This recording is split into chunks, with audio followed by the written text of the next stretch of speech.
Bom dia, boa tarde, boa noite, boa madrugada, galera. Como sempre, depende do local do mundo que você está vendo esse vídeo e do horário. Como é que vocês estão?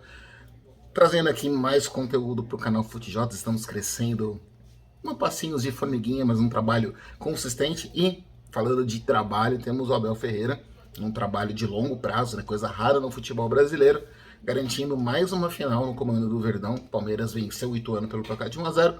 Mais uma vez finalista do estadual, mais uma vez lutando por título. O Palmeiras segue sendo um dos times mais equilibrados e estáveis, podemos dizer assim, do futebol brasileiro.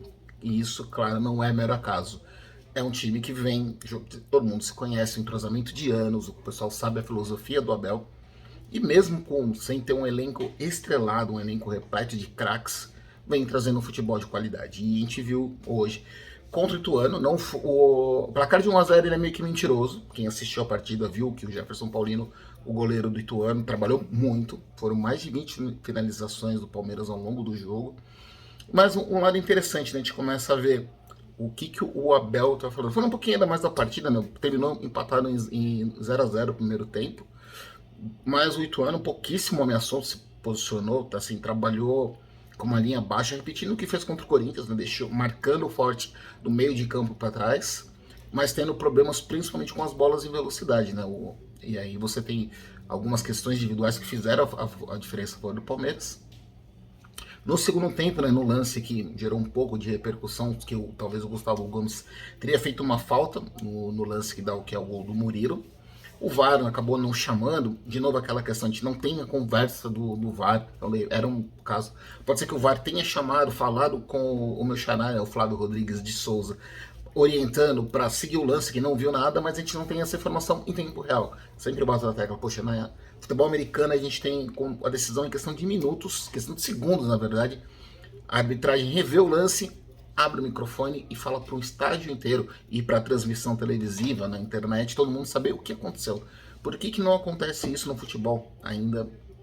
Essa parte da tecnologia ainda ser tão pouco aplicada me incomoda muito. Mas, voltando para o jogo, com a vantagem no placar, o Ituano teve que se abrir e ir para cima. Na verdade, já tinha até começado a haver um problema, né? A gente vamos analisar a questão da uma parte tática do Palmeiras nessa questão. O Ituano voltou melhor, já voltou querendo jogar, começou a acertar mais passes, começou a dar alguns problemas, mas deixou a questão do contra-ataque para o Palmeiras. Mas depois do gol, assim, depois dos 30 minutos em diante, o Palmeiras começou a querer segurar o resultado. Então, não por acaso, o Abel tirou o Gabriel Menino, tirou o Dudu, tirou o Veiga, foi colocando jogadores para melhorar a marcação, né? Tirou o Dudu para colocar o Mike, lateral direito, mas jogando improvisado como ponta. O foco era marcar o resultado de um e trazer, e acabou chamando o Ituano, que foi para cima, tentou, não criou, teve algumas chances de perigo, né? Assustou um pouco em algumas bolas cruzadas, alguns lances individuais, mas acabou, e ainda a questão, né, teve 7 minutos de acréscimo, o torcedor do Palmeiras ficou um pouco apreensivo no final do jogo, porque o Verdão dominou o jogo inteiro, mas falando de que tomou em 15 minutos um escanteio, um pênalti de repente marcado, poderia ter colocado a classificação em risco. Não é o que aconteceu. Então o Ituano se despede do Paulistão, foca de novo na disputa da Série B, e a gente começa a falar realmente alguns destaques. Acho que na partida tem alguns pontos, né? Mostra que o Hendrick está sendo blindado pelo Abel. Então, o Hendrick, para mim, que não estava jogando mal, mas não correspondeu a toda a expectativa que foi colocada nele, virou banco. Tanto que o Tabata, que entrou bem contra o São Bernardo, começou como titular de novo contra o Ituano, infelizmente se machucou no primeiro tempo, logo no começo da partida, e aí ao invés de entrar o Hendrick, ou até mesmo o Giovani, o Abel mexe coloca o Breno Lopes, que é um lado interessante também de ver nessa questão desse elenco atual do Palmeiras, né? Você fala, o Abel recebeu o Rafael Navarro, recebeu o Flaco Lopes, Merentiel, alguns jogadores que atuam como centroavante, mas nenhum deles rendeu.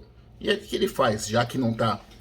É a questão também do bom treinador, tem um bom trabalho de um treinador, aliado também a conhecer muito bem o elenco está bem entrosado. O que ele fez? não estou conseguindo fazer isso. Ele tá colocando, ele até tirou o Endrick para isso, para deixar o Rony sendo um jogador com mais responsabilidade de pisar na área, de dar trabalho para a zaga, e vem fazendo alguns gols dessa forma, mas você tendo o time tendo muita profundidade. Você vê o jogo do Palmeiras, você tem muita questão de jogada pelas pontas, e isso vem com o Dudu. Você tem o próprio Rony acaba se movimentando bastante. Hoje o Breno Lopes entrou bem, mas o jogo foi muito em cima do Dudu.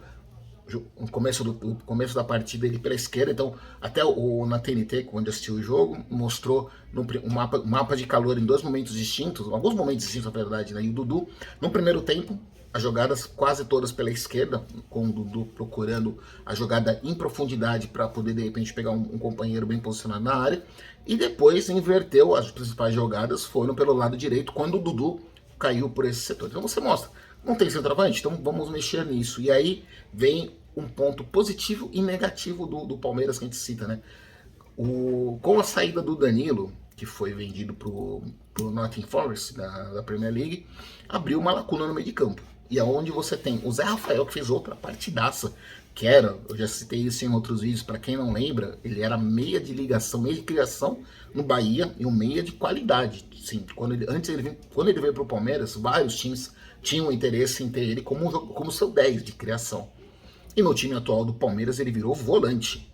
Ele foi sendo recuado, jogou no ano passado com o Danilo, ele era o segundo volante, hoje ele está jogando como primeiro volante, o cara responsável pela marcação, e fez uma partidaça nessa questão, nesse quesito, com vários desarmes, ajudando demais na marcação, com a qualidade. Então na hora que ele roubava a bola, a qualidade para sair jogando.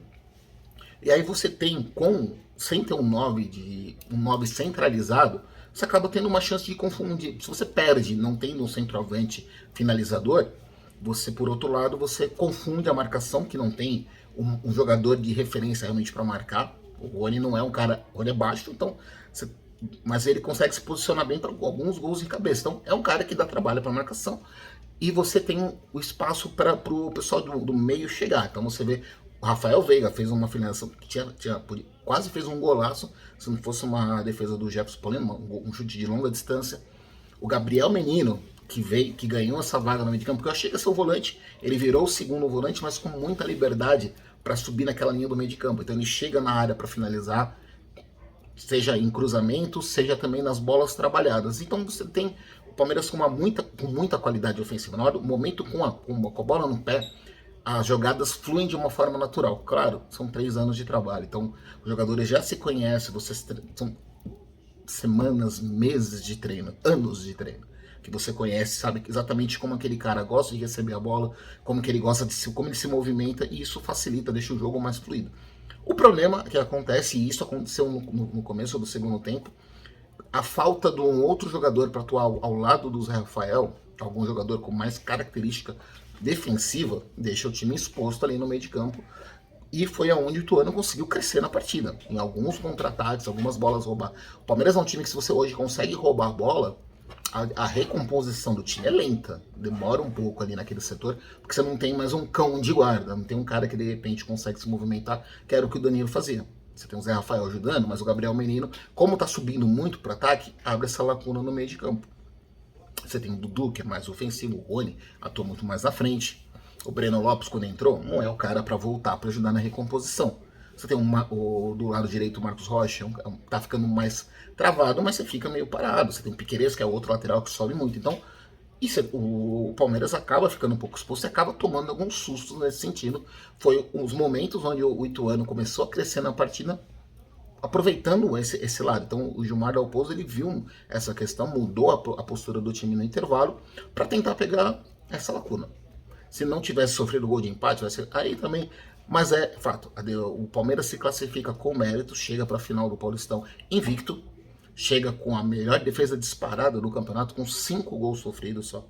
É um desempenho que assusta, vamos dizer assim. Assusta no bom sentido para o torcedor palmeirense, porque você está falando de um time que, como eu falo, gosto de pontuar com meus amigos sobre imediatismo. A gente está falando de, não temos 3 meses do ano. Então analisar como os times do futebol brasileiro estão para projetar a temporada é muito complicado. A gente viu vários times oscilando. Palmeiras mesmo, mas só que o Palmeiras é o que está tendo os melhores, resultados mais estáveis, mais consistentes. E a gente tem que citar também, o Palmeiras encarou o Red Bull Bragantino, encarou o São Bernardo, que fez um bom campeonato paulista, encarou o Corinthians, encarou o São Paulo, encarou o Santos. Então você está falando de clássicos regionais, duelos contra times da Série A, duelos contra times bem estruturados, e o Palmeiras chega na final invicto.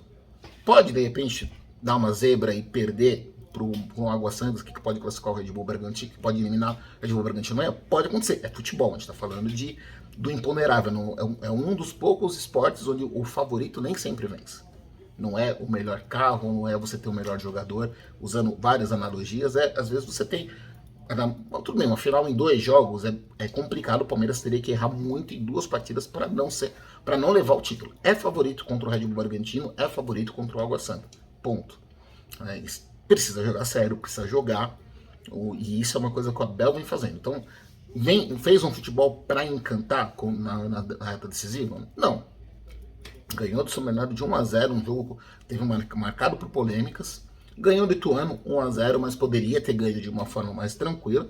E agora espera o rival, e é um lado importante, né? Como a gente tem data FIFA, tem jogo da seleção brasileira, as finais são só em abril. Então, além de tudo, o Abel vai ter um tempo para descansar o elenco, para trabalhar um pouco, de repente recuperar o Bruno Tabata, que saiu lesionado. Aparentemente não é nada grave, então deve voltar, deve estar à disposição para os jogos das finais.